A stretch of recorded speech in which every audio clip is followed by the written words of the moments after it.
اعوذ باللہ من الشیطان الرجیم بسم اللہ الرحمن الرحیم اللہ الذی اللہ وہ ذات ہے جس نے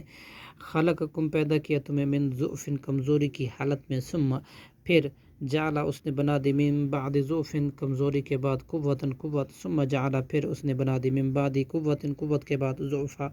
کمزوری وشیبتاً اور بڑھاپا ویخلق اور وہ پیدا کرتا ہے ما یشاء جو وہ چاہتا ہے وہ العلیم القدیر اور وہی خوب جاننے والا اور بڑی قدرت والا ہے ویوم تقوم الساعۃ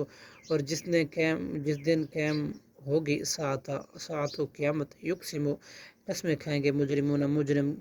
ما لبثوا کہ وہ نہیں ٹھہرے غیر سوائے ساعتن گھڑی بھر کے کذالک اسی طرح کانوا تھے وہ یؤفکون دنیا میں پھیرے جاتے حق سے وقال الذین اور وہ کہیں گے لوگ اوتوا العلم جو دیے گئے تھے علم والایمان اور ایمان لقد البتہ تحقیق لبثتم تم ٹھہرے تھے فی کتاب اللہ اللہ کی کتاب لوح محفوظ میں الی یوم البعث دوبارہ اٹھنے کے دن قیامت تک فہذا یوم البعث سو یہی ہے دوبارہ اٹھنے کا دن ولکنکم اور لیکن تم کنتم تھے لا تعلمون نہیں جانتے فیومئذ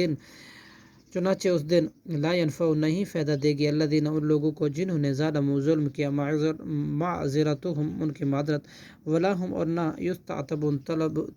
توجہ طلب کی جائے گی وَلَقَدْ البتہ تحقیق ضربنا ہم نے بیان کر دی للناس لوگوں کے لیے فی ھذا القرآن اس قرآن میں من کلی